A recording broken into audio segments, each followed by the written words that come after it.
Hey, what's up, guys? This is episode 2 of M3 Crypto. This is going to be the second intro episode, and then we're going to actually start doing the back testing with the podcast and all the interesting stuff we're going to do. But we had to do like 2 intro episodes to get this whole thing started. So we're just explaining a little bit more of what we're testing, basically. Alright, so let's just do a little refresher on the indicators. Watch the first episode for a more full explanation, but we are looking at 5 things basically. We're looking for these B buy signals. Red obviously short, green obviously a long, and then we're evaluating each of those according to 5 things. The first is whether it's above the Bollinger Bands, these blue bands. The second is where the SAR direction is, which is what these dots are. And you want green for a long going up, red for a short going down. Then we are looking at the on-balance volume, which is this one. Again, red, a continuous red for shorts, opposite for longs. Then we're looking at CCI. We need it to be above that line for longs, below that line for shorts. You're probably seeing a bit of a pattern here. The other things we're looking at, we're taking note of the last 3 volume bars, and that is going to be here. The best pattern we're going to record is green. As we go along, you guys will see that, but we did explain it in the last episode. Yellow is the second best, and then the other ones aren't worth explaining right now, because we're probably just not taking them. Also, the last thing is this RSI overlay. We want this field to be yellow for a short and it to not be yellow for a long. So we are just going to take this video, which is probably going to be a bit shorter, and explain some of the other things on this document here. We've explained the date. This is time of day.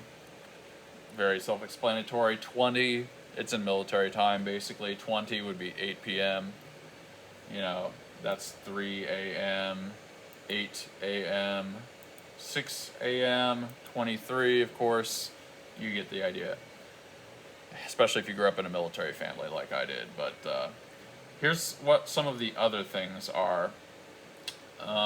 Risk. We got to talk about risk-reward ratios. This is a very, very important concept in trading. So trading is not just like, oh, we're going to buy and just see what happens. Just let it ride. It's not really that simple. Let's actually go to this bar. This would be a good one right here. Please work. Oh, yeah. They change things every once in a while. On TradingView, here we go. So this is a buy signal. You see the B there. I am going to show you risk-reward ratios. So let's just zoom in slightly. So this is a little more simple. A stop loss, okay, in this case we're longing, which means we're expecting it to go up to take profit. You always use a stop loss. What that is, if you're expecting it to go up, but it doesn't, at what point do you sell to get out of your trade, right? You don't want it to just go down forever, and you're trying to limit your losses. Limiting your losses is actually more important than making money, because it's really hard to explain why. It's just so easy to lose money. Like, you just got to take these small little risks. And that's what a stop loss is. It's an agreement you make ahead of time that if it goes down a certain amount, we're just going to sell. We're going to cut our losses. We're not going to lose a bunch of money on this trade. Take profit is the opposite.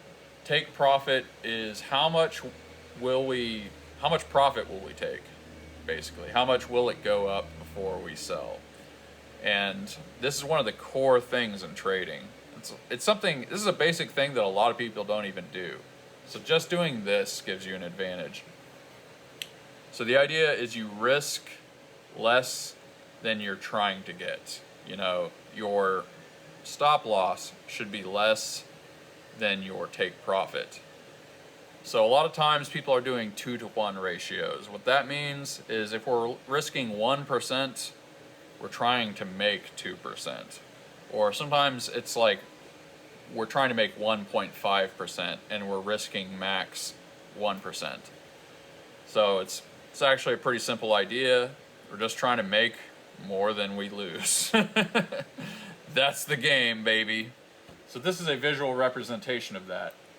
So this red part is the stop loss, and for this strategy, where I always put the stop loss is at the bottom of this candle wick. The wick shows you how low the price went during that time period, up or down. Like on this one, price went all the way here, but then it closed right there. It went down. So what we're doing with the stop loss here, hopefully I didn't mess this up. There we go. We're putting the stop loss at the bottom of this wick, and this is where we're buying in. So this tells you the percentage right here, or the it's actually been a bit right here. The risk reward ratio is what that is. So if it's 1.5, this is what it would look like right here. If it goes down this much, we lose 1%. If it goes up this much, we gain 1.5% if we're risking 1%. And so we're replaying the charts, if you remember in the first video. So let's just see, this is a random one, we haven't analyzed it all. Let's just see what it would have done. See, it almost touched our stop loss, but then it went back up. Then it went up, and then it went up a little more, and then it went to the 1.5. So that means we would have gained 1.5% on this trade. And I didn't plan this out at all. This is just a random thing. In fact, we probably wouldn't have taken this trade. There's a lot of indications that we wouldn't. But that's an example of a winning trade, basically. And that is what we're going back through the charts on 75 different charts for an entire year of data and analyzing. You can see why this series is going to be really long. Like, we're talking about an entire year measured in 2-hour blocks in this case. For the 1-hour charts, it's an entire year measured in 1-hour blocks at a time. And then, of course, we're going to do the 4-hour, which is a little faster, because there's less 4 hours. There's less 4 hours in a year than 2 and 1, obviously. All right, so this is the risk reward. Now, what we're doing when we're analyzing these trades is we have a column here for 1.5 or 1.5 to 1. That's what it's supposed to be. This is for 2 to 1. And the 100 means, did that trade reach the 1.5 mark, right? The 1.5 to 1 mark. This column, if it gets 100, means did it reach the 2 to 1 ratio? So the 2 to 1 ratio here would be like this. Let's just adjust it up a little bit. Close enough. So let's play out a little more. And it did. It went to the 2 to 1 ratio. So if we were recording this trade, we would put a 100 in this column. So just to give the entire process for recording a trade and seeing what happens, so later we can analyze, would this have been a good strategy? That's the whole point, right? We would put the date in, which, let's see what the date is here. This is a few days ago or something. This is December 23rd, 2024. So we would put the date in there. The time of day was 2200, so 10 o'clock at night. I forget what time zone this is in, but it doesn't particularly matter. And we would look at the volume pattern. The volume pattern is bad. We wouldn't have taken this trade probably. The risk amount is the specific, let's figure out how to delete this. So this was the candle. This is what the risk amount means. it'd be this 132, 1.32, but we would record this as 132 because it's simpler. I don't want to have to put a decimal point in every single time I type that in. We got to make it faster, right? So that's how you would record that. I'm not trying to mess up my data here. RSI 100 means, is it going in the right direction? So like we said before, this is RSI. This is a representation of RSI, to be more precise. If it's in the black, it means we're good for a long. And if it's in the yellow, it would mean short. We were doing a long, so RSI would be 100. And most of the time, RSI is 100. So you can see like every single one of these was 100. It's very rare for that not to be the case. So we'd put 100 there. Then we would do the thing we just did, and it would be like, did it get to the 1.5? Did it get to the 2? Now this looks the same, but it's not. This is what would actually happen if we had that standard. So if we have the standard of it should reach 1.5 before we take profit, then I'm trying to think how to explain this.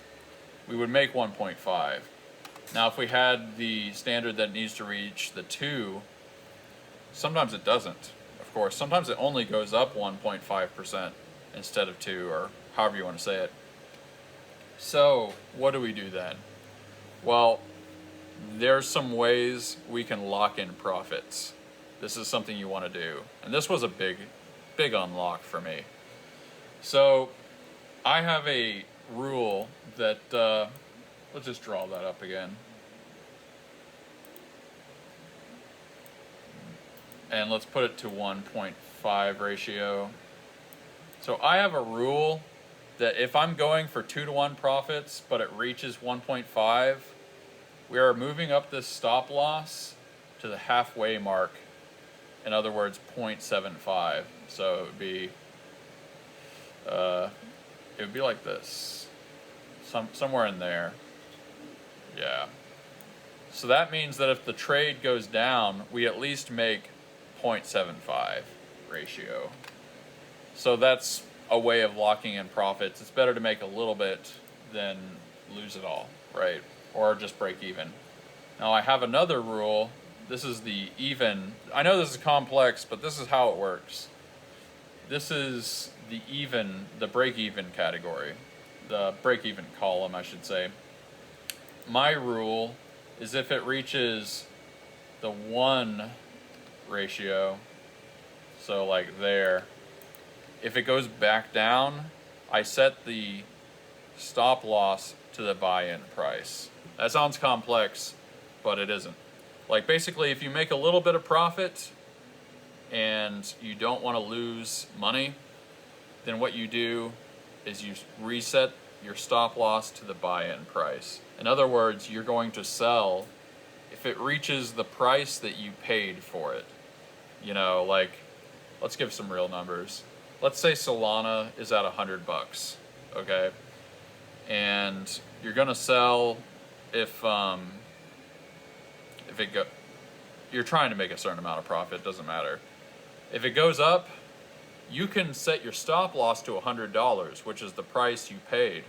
And if it goes down, you don't lose money. You lose a little bit in trading fees, but you're essentially not losing money. So it's a way of preventing losses. It's as simple as that. So break even means it went to the 1% mark and then came back down. So there would be just nothing for that trade. All right, total is, we are currently using the 1.5 to 1 ratio as the standard, and that's what we're recording. And this is a cumulative total that adds all those up. Also, here's the loss column. You'll notice these losses, this is a real test that I did. These losses are very small, because of this system. The reason people lose money in day trading is because they don't think it through. What you're looking at is a system that is actually thought through. So these are losses. And one of the rules is, let me delete this. Let's say we took this trade. One of my rules is that I sell if I get one red candle afterwards. This is a green candle. If I buy doing a long, I sell if I get one red. Now in this case that wouldn't have been good for me, but this probably isn't a trade that we would have taken. So the risk amount was 132, we already said that. Let's just make another one here just to illustrate this. If I sold after the first red candle, that means I would have actually lost 0.17%. So 0.17. Actually, here's how you do the math. This is a little wonky, but you do 17 divided by 132. So that would be a 0.129% loss. If we're trying to make 1.5% and the loss here is 1.129, that is a very, very excellent ratio. In other words, you can see that there are wins here, there are losses here, but if the losses are nice and small, you're mostly making profit, right? That's the point. So yeah, this should be negative actually. There you go. So that would be an example of mitigating losses. And yes, I've done the statistical analysis to determine that that is worthwhile. So I think that's the whole thing. Yep, that's the entire process. Remember from last time, these 100s in each of these categories, like let's say this was 100, 0, 100, 100, and 100. This would be a yellow, because it's 4 out of 5. Remember, this is for the Bollinger Bands, this column, for the on-balance volume, the CCI, this is the moving average. In this case, this moving average, the 50 moving average is above the, where is the 200? I guess it's below the 200. In this case, that would be a 0. Then we got SAR, which we've explained before. And I think that's basically the whole process. That's how we would record a trade. So if you watch the previous video on here and this video, you're going to get the whole thing. There's only one more thing to explain. It's about wicks. Here's a good example.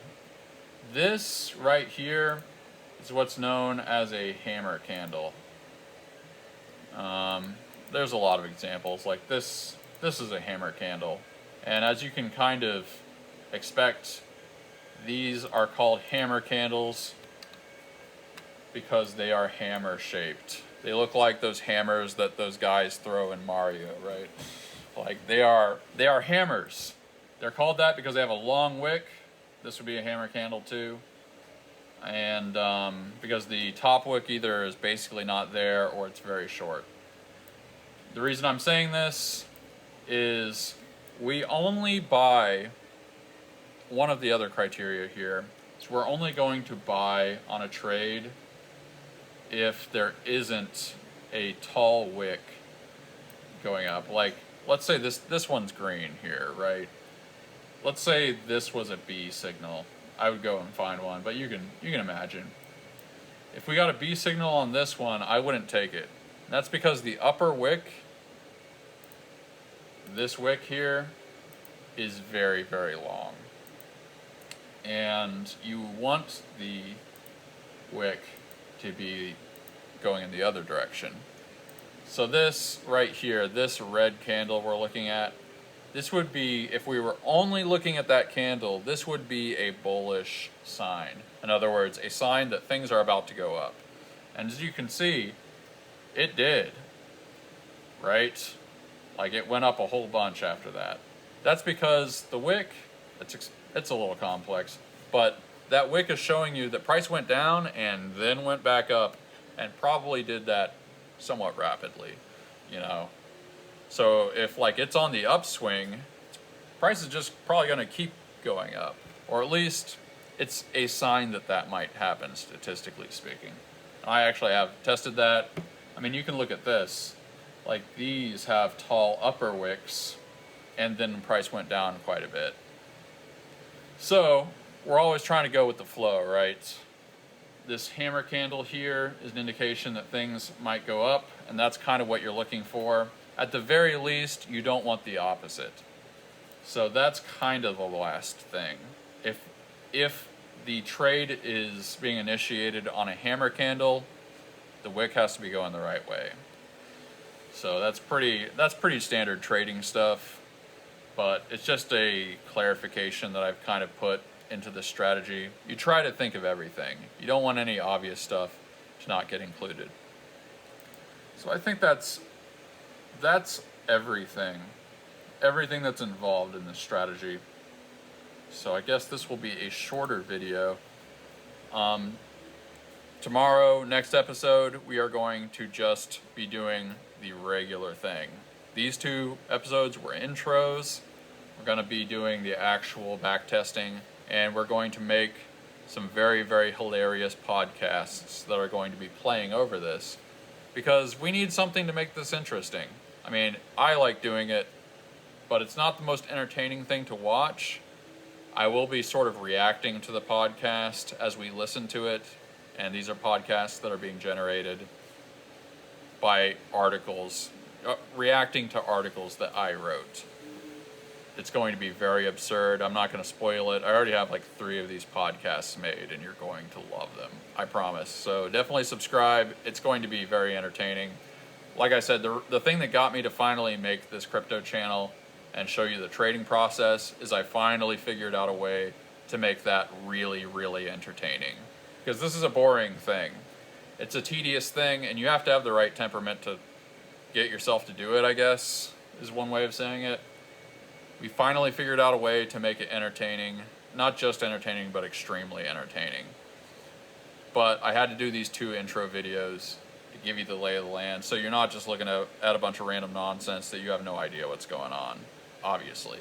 I do want people to be able to look at this and get a sense of how to trade while making it entertaining. So that's what we're doing. And yeah, well, like I said, if this is the kind of thing that you think, if you want to hear the funny podcasts, subscribe. I guarantee you there's a 0% chance that you're not going to enjoy the podcasts, the episodes that are coming up. So yeah, we'll end it there. That's enough jabbering, and I appreciate that you guys took time to check this out. And if you're in the Discord, you can ask questions, and I will respond to them at the end of these videos. I kind of just started this, so we don't really have a whole lot of questions to respond to. But yeah, thank you for watching, and I promise this will be very, very entertaining. So, bye.